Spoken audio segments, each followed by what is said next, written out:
Welcome to the super special episode of the Smart Leaders Sell podcast. Yay! I kind of feel like singing, but I still have a sore throat, still have the cold that is lasting for years and years and years right now. So actually my voice is not massively up to caroling and regaling you with festive songs, which was my original plan for this episode. So I'm really sorry that you missed out on that.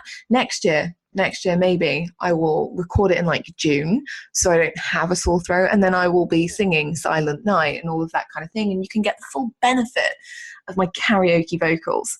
But this year instead I'm going to be talking about a topic which I'm actually quite excited about, and also one that I find fairly controversial. So today we're going to dig into what we learn about passive income over Christmas, and what specifically we learn about passive income from Christmas songs. So all of those tunes that you are currently listening to today, because let's face it, right now you have escaped with the dog from the kitchen to do a little bit of festive dog walking, a little bit of sneaky biscuit eating without the kids.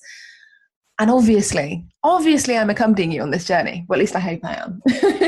I'm imagining myself trudging through the snow on a one-horse open sleigh.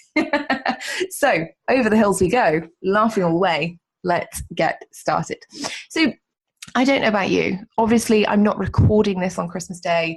I think Scott would be a little bit upset if I made him edit it on Christmas Day.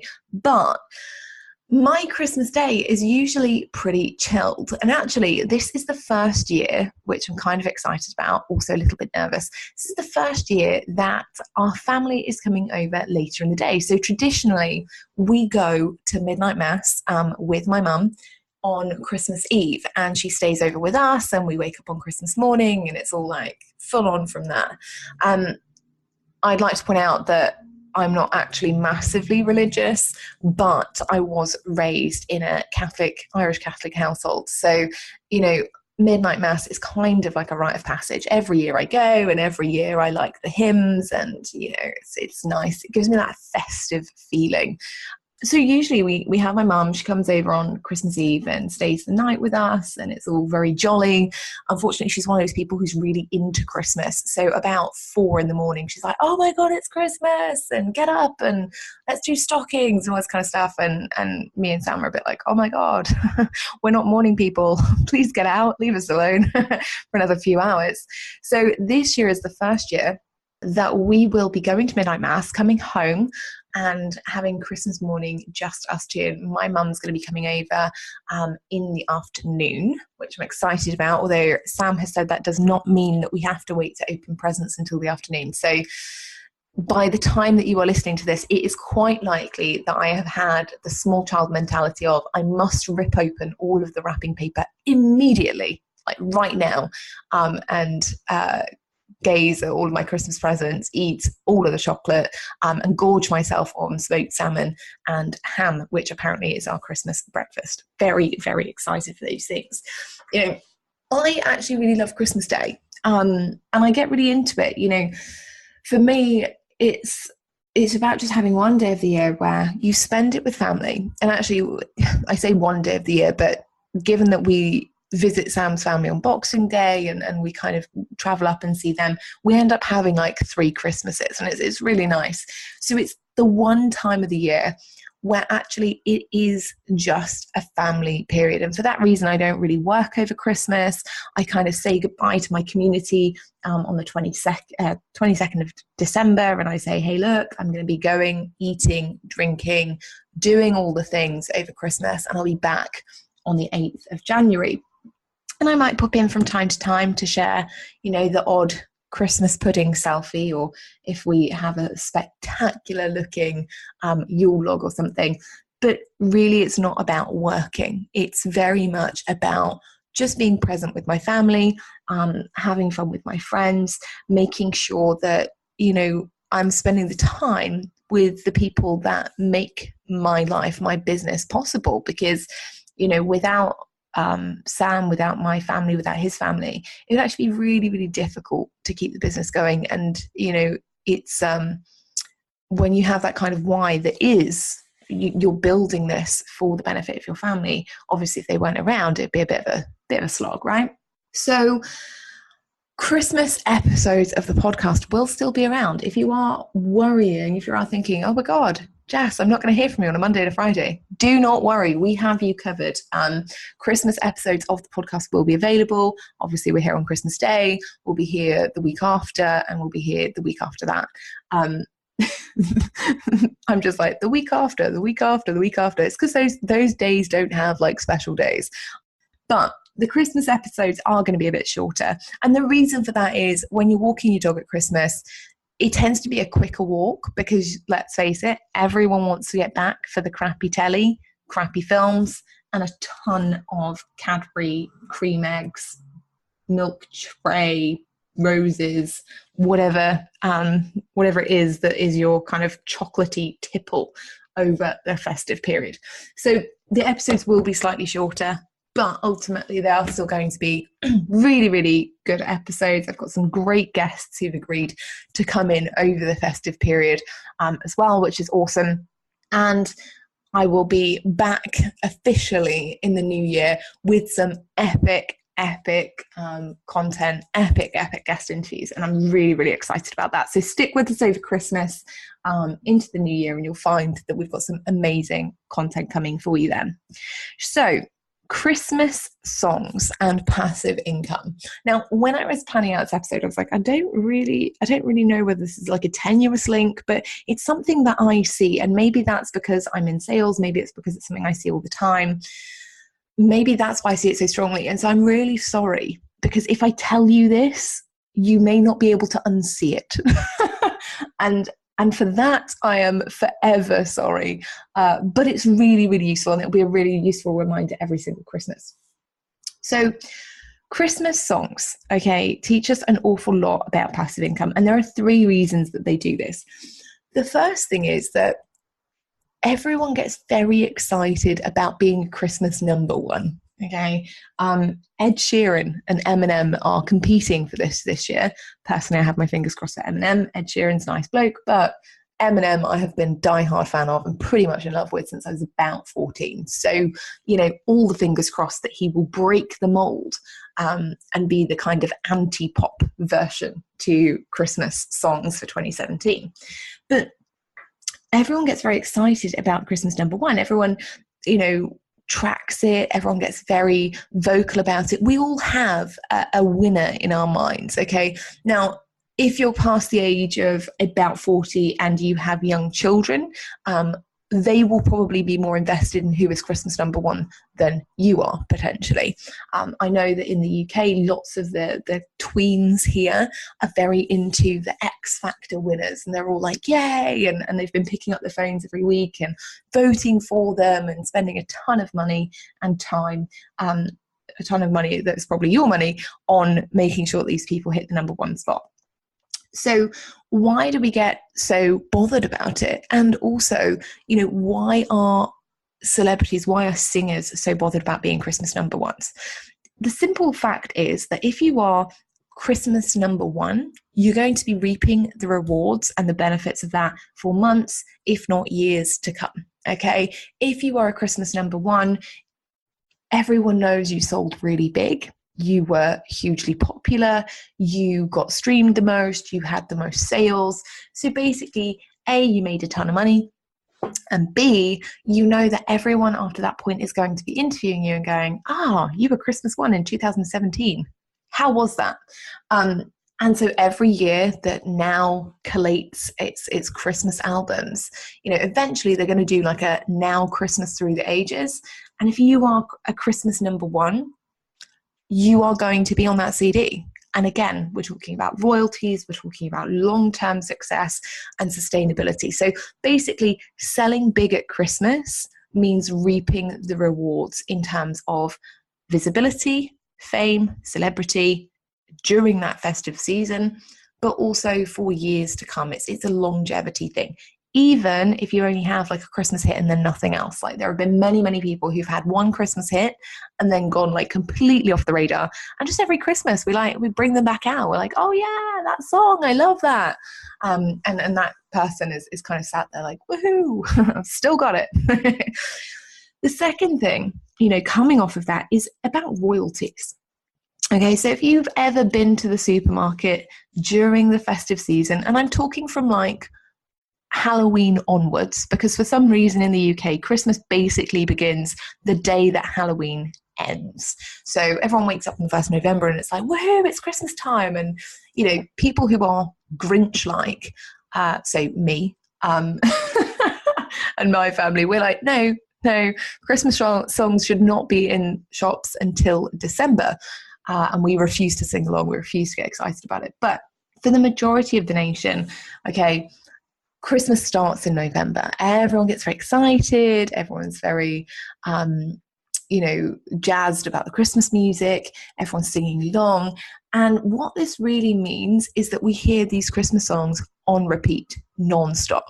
Like, I kid you not, I was in the gym the other week, and my personal trainer was, making me do all these like squats, and I was like squatting like 90 kilos or something, which is actually a lot more than I weigh. So it's quite impressive with myself, And they're playing this this like Jay-Z track, okay? And so I'm like squatting and I'm feeling like a total gangster. I'm like, yeah, really in the mood for it. I'm like, woohoo, pushing through. And then the music switched to that All I Want for Christmas Is You. And I was like, okay. Not quite as motivational. You can't really dig in. You're not really digging into your core belief about, yes, I can definitely lift this up. You're more like, oh, cool, this is kind of boppy. How can I squat and dance? So, you hear these songs on repeat. And the message behind that is that actually these stars are getting royalties year after year. And again, even if they've only had the one Christmas hit ever, every single year, they're making money off of it, right?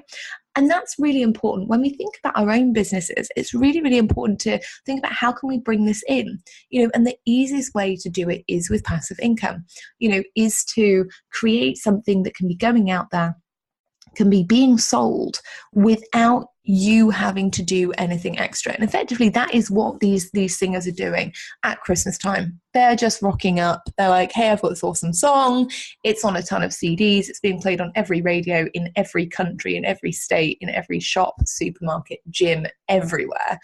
And they're kind of like, I've done nothing extra for that. I just sang it once and it was great. And, there is a certain amount of talent behind it, absolutely.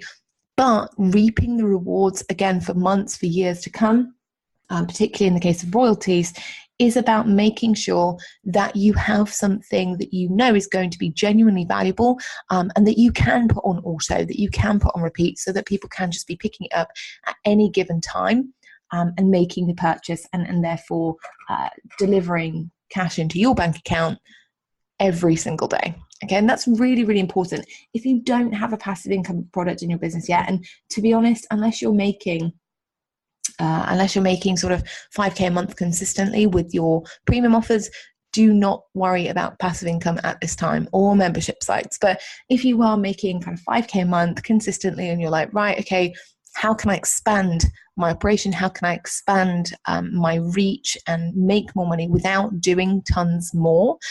Because you can't always accept tons more one-on-one clients.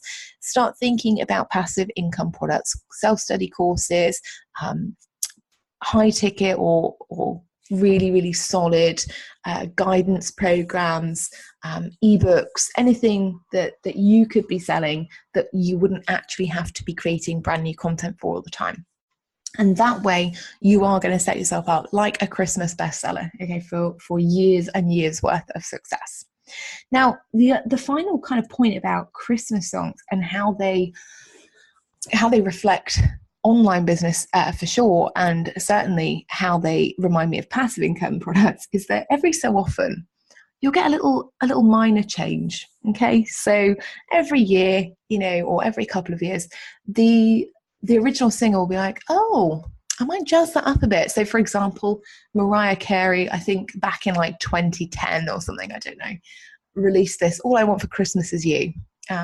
Now, I'll be very, very wrong on the original recording dates and stuff, but a couple of years later, Justin Bieber, that little known chap, was starting to get really famous. And so Mariah Carey was like, because she is a smart businesswoman, there are lots of things I would say about Mariah Carey, but number one is that she is a savvy business owner.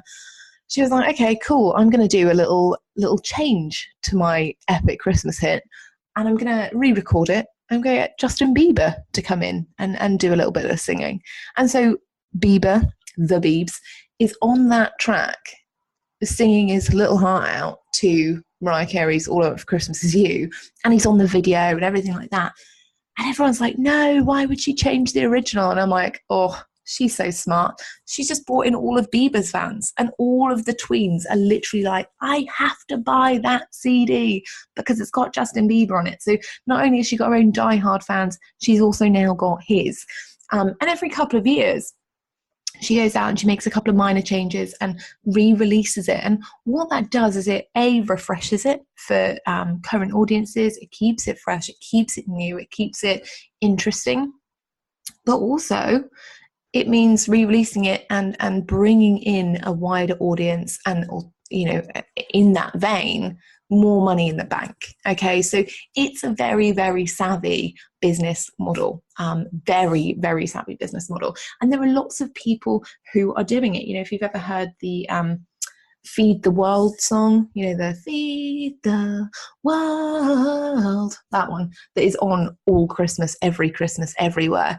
And I totally, I love the idea that it's for charity, but if I hear it one more time, I may have to throw the nearest radio off of the table or something, because yes, in our house we got very, very fancy, all digital radio, very, very cool. So it's one of those things that every year they bring in new celebrities. They bring in new celebrities to sing the song.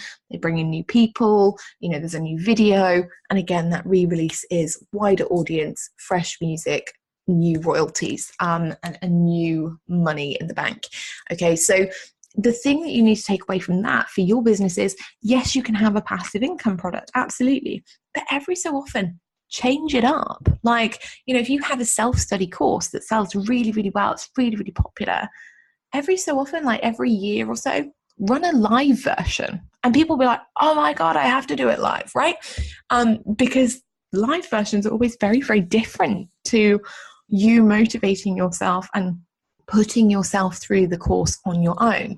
So there are lots and lots of things that you can be thinking about with your passive income products. How could you dress them up, jazz them up a little bit, make minor changes that will help you, again, re-release, make more money, but also teach your audience something new. Because even though the content is similar, people learn in different ways. Sometimes we learn better from group programs. Sometimes we learn better from live programs. Sometimes actually turning your self-study course into an ebook lets us read it and consume it differently and take something different away. So don't be afraid to add in changes to your passive income products that will allow you to re-release them and make more money, but also make a big difference for your audience as well.